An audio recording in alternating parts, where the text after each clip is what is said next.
Hi everyone, my name is Ricardo Mitrani and I have a practice in Mexico City. And this module on treating the terminal dentition utilizing a digital workflow essentially talks about two things. Well, one is to truly nail down what does terminal dentition mean, because we feel that this is a dentist-made term, which is pretty much all over the place. So let's try to define and have some sort of an algorithm that allows us to know when in fact it's truly, dentition truly is terminal.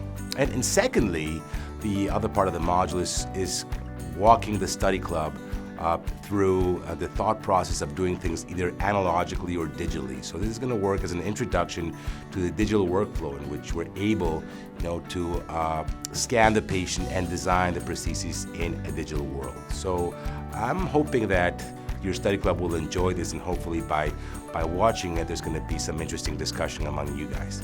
And I look forward to seeing you on SpearEducation.com.